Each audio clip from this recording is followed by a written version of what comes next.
semuanya. Alhamdulillah kita masih bisa menikmati belajar di rumah ya.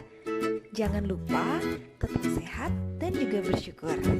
Nah, kompetensi dasar dalam episode kali ini adalah 3.1 menganalisis proses masuk dan perkembangan penjajahan bangsa Eropa, Portugis, Spanyol, Belanda, Inggris ke Indonesia.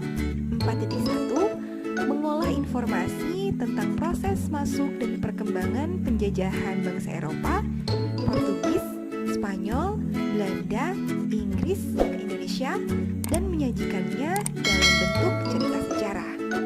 Silahkan disimak penjelasan materinya ya.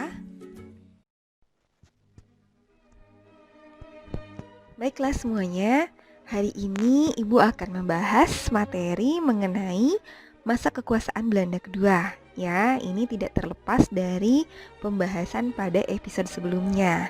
Oke, kita lihat semuanya ya. Nah, masa kekuasaan Belanda kedua ini tidak terlepas juga dari Konvensi London yang ketika itu terjadi pada tahun 1814 ya. Pada isi Konvensi London ini, dia memberikan hak kepada Belanda untuk kembali menguasai Nusantara. Nah, tujuan Belanda untuk ke Nusantara itu bukan hanya menguasai kembali Nusantara, tapi ada tujuan tambahan ya. Nah, tujuan tambahannya yaitu mengisi kekosongan kas negara.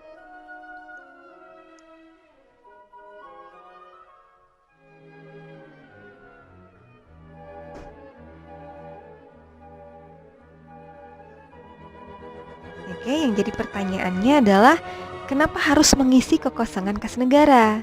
Nah, karena ketika itu pemerintah Belanda sedang mengalami krisis ekonomi ya, akibat dari keruntuhan VOC, kemudian juga banyak sekali mengeluarkan biaya untuk perang dengan beberapa negara lain. Sehingga memang Belanda ketika itu kas negaranya itu kosong ya, sehingga nanti beberapa utusan yang ke Nusantara, salah satu tujuan tambahannya yaitu mengisi kekosongan kas negara, kemudian mengembalikan kas negara. Nah, nanti pada tahun 1816 Van der Capelle itu akan datang ke Indonesia ya, kemudian disusul oleh The Husseinis ya pada tahun 1826. Mereka juga sama ya untuk menguasai kembali Nusantara, kemudian juga mengisi kekosongan kas negara. Dan nampaknya kedua tokoh ini kurang maksimal untuk mengembalikan kas negara lagi.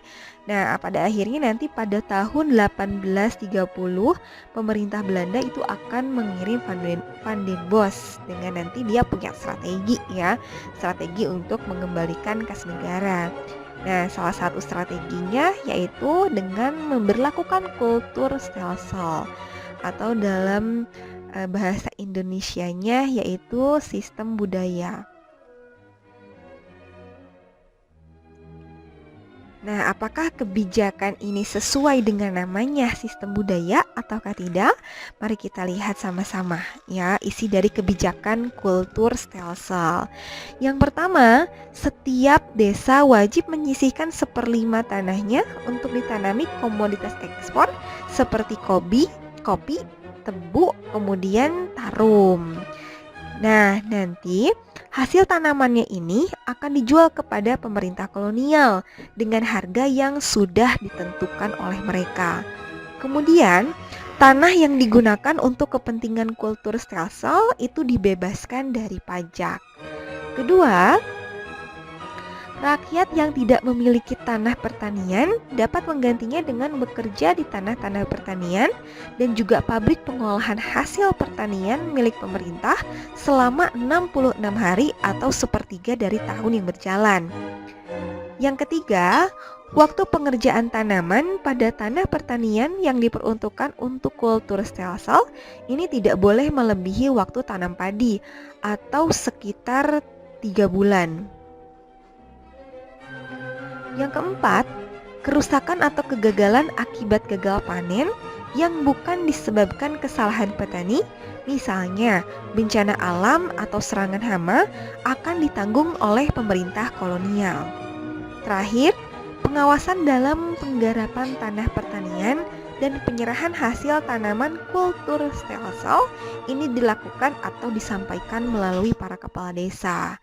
Nah, kalau dilihat kebijakan kultur stelsel ini nampaknya seharusnya itu menguntungkan kedua belah pihak, baik itu pihak Belanda maupun pihak para petani di Nusantara ya, karena mereka itu sama-sama untung, tidak ada yang dirugikan dalam kebijakan ini. Tapi pada kenyataannya, pada pelaksanaannya, ini tidak sesuai dengan aturan kebijakan yang dibuat oleh Van den Bosch ya. Seperti misalnya eh, poin nomor 1, ini setiap desa itu wajib kan menyisihkan 1/5 tanahnya. Tapi pada kenyataannya ini seluruh tanahnya itu harus dipakai untuk ditanami komoditas ekspor. Nah kemudian tadi pemerintah itu harusnya membebaskan pajak ya, membebaskan pajak tanah. Tapi pada kenyataannya pemerintah malah memberlakukan pajak tanah pada petani itu. Nah kemudian di sini rakyat itu kan harusnya kerjanya 66 hari ya, kalau tidak punya tanah pertanian. Tapi pada kenyataannya nanti rakyat harus bekerja selama 1 tahun penuh gitu ya. Bahkan ada juga petani yang dia itu harus berjalan kaki dari rumahnya atau dari desa tempat dia tinggal ke pabrik atau tempat kerja yang nanti dia kerja gitu kan. Itu jauh sekali, dan terkadang juga ada yang sampai menginap ya di pabrik-pabrik itu, sehingga dia meninggalkan keluarganya dengan waktu yang sangat lama. Itu dia ya, itu kebijakan kultur stelsel yang banyak banget penyimpangannya. Nah, sehingga nanti kultur stelsel yang diberlakukan oleh Van den Bosch pada tahun 1830 ini dia akan menuai kritik itu ya. Nah, bahkan di sini kritik yang dimunculkan itu bukan saja dari kalangan warga Nusantara sendiri, warga petani sendiri, tapi bahkan dari orang Belanda gitu ya. Dari orang Belanda itu bahkan dia itu mengkritik adanya penyimpangan-penyimpangan yang dilakukan oleh Van den Bosch. Nah, salah satu orang yang dia mengkritik dengan adanya kebijakan ini itu adalah Edward de Wisdecker.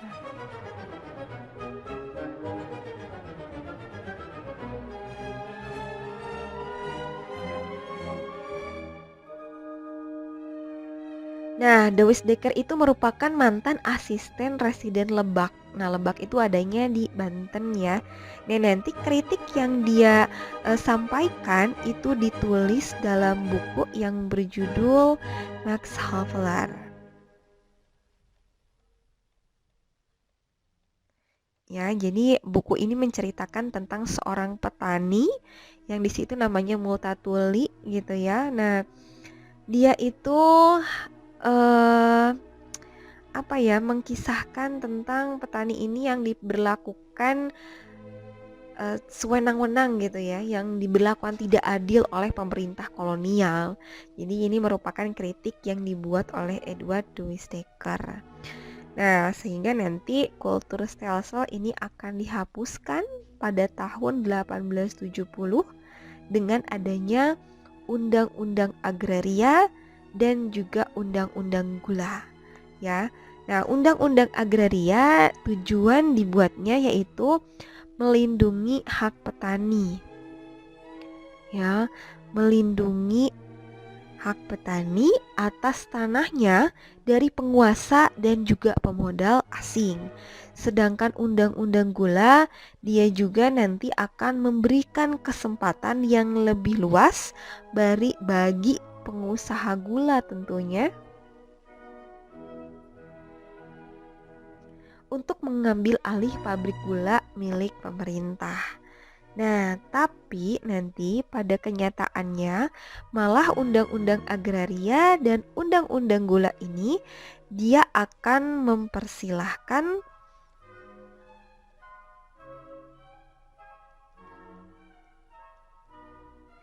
swasta asing untuk masuk ke Nusantara.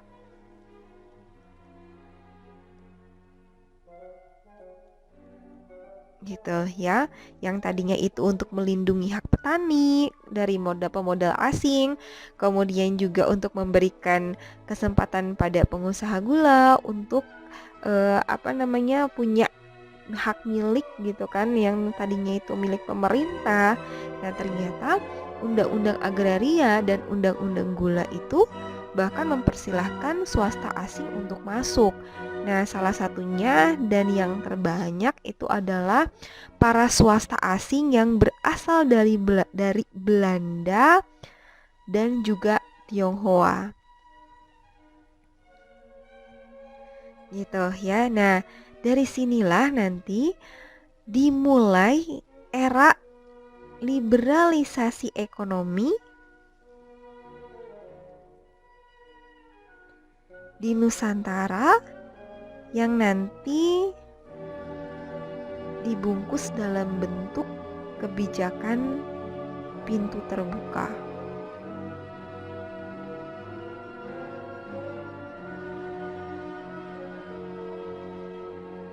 Itu ya.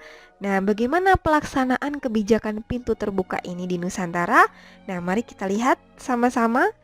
Nah, tadi ya 1870 ini berkat adanya Undang-Undang Agraria dan juga Undang-Undang Gula yang dibuat oleh Parlemen Belanda yang tadinya itu untuk melindungi hak petani, kemudian memberikan kesempatan bagi pengusaha gula, ini tadi malah menimbulkan hal yang tidak diinginkan ya. Jadi nanti kedua undang-undang ini bahkan menarik minat pengusaha asing ya, atau swasta asing. Yang tadi salah satunya adalah Tionghoa dan juga Belanda ya, dan nanti mereka akan menanamkan modal secara besar-besaran di Indonesia ya, atau di Nusantara. Nah, mereka itu akan menanamkan modal di bidang perkebunan, kemudian juga di pertambangan.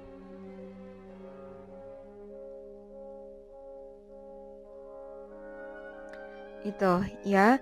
Nah, contohnya gini, misalnya kalau di perkebunan itu ada perkebunan tembakau.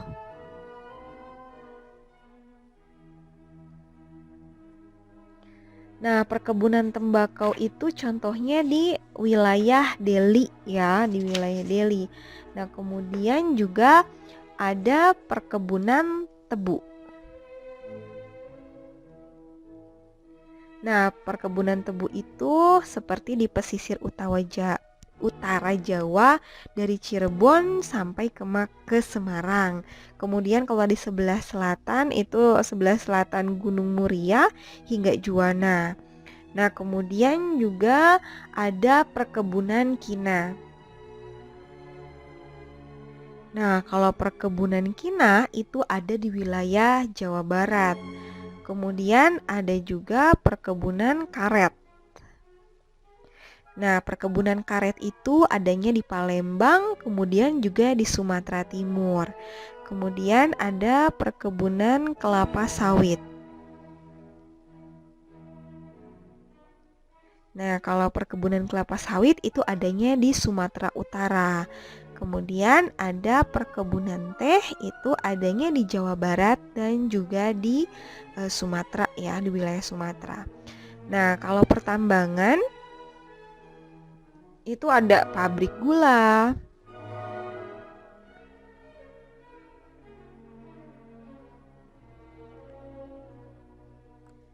kemudian juga ada pabrik coklat,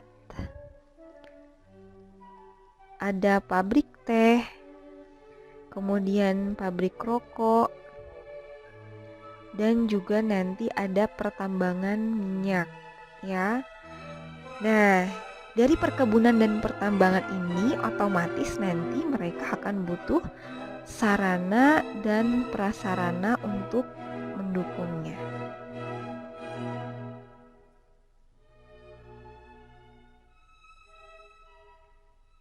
gitu ya. Nah, sarana dan prasarana yang dibutuhkan oleh mereka itu tentu saja nanti akan membutuhkan sumber daya manusia yang sangat banyak ya, terutama memang mereka tetap saja akan mengambil dari rakyat Nusantara itu ya. Nah, ini pelaksanaan kebijakan pintu terbuka. Nah, lalu bagaimana dampak dari pelaksanaan kebijakan pintu terbuka ini? Mari kita lihat. Nah, dampaknya itu bagi rakyat itu bukan keuntungan ya. Jadi rakyat tidak untung, malah rakyat itu mengalami penderitaan. Terutama di sini rakyat tereksploitasi ya, makanya terjadi eksploitasi manusia.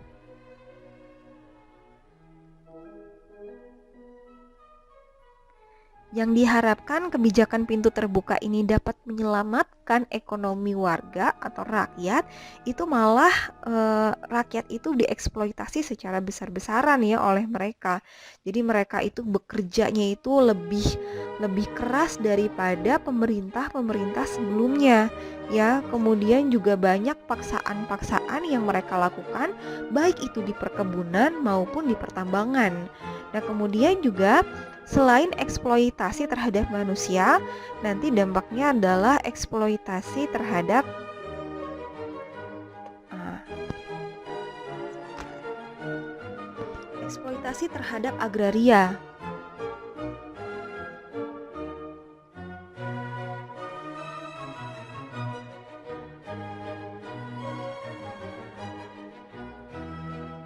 Nah, ini lahan yang memang masih produktif ya, atau yang masih digunakan, yang sedang digunakan oleh rakyat, sedang digarap, ataupun lahan yang kosong, itu ternyata pemerintah Belanda jadikan sebagai wilayah-wilayah perkebunan dan juga pertambangan ya. Jadi selain manusia yang dieksploitasi, wilayah agraria pun mereka eksploitasi.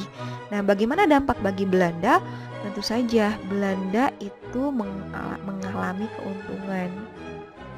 Ya, untungnya besar sekali dari kebijakan pintu terbuka ini. Gitu, sehingga nanti kebijakan pintu terbuka ini dia akan mendapatkan reaksi secara besar itu dari salah satu tokoh ya, dia berasal dari Belanda juga, orang Belanda juga, namanya Van de Venter. Yang nanti pada tahun 1901 itu Van de Venter akan mengeluarkan suatu politik yang namanya politik etis. Yang ini merupakan angin segar bagi bangsa Indonesia ya. Nah, politik etis itu ada 3. Yang pertama itu irigasi.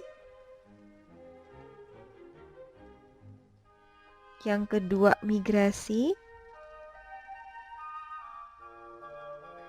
Dan yang ketiga itu adalah edukasi. Itu ya, kenapa tadi Ibu bilang bahwa politik etis merupakan angin segar bagi bangsa Indonesia, karena nanti politik etislah yang akan mendorong adanya suatu pergerakan nasional.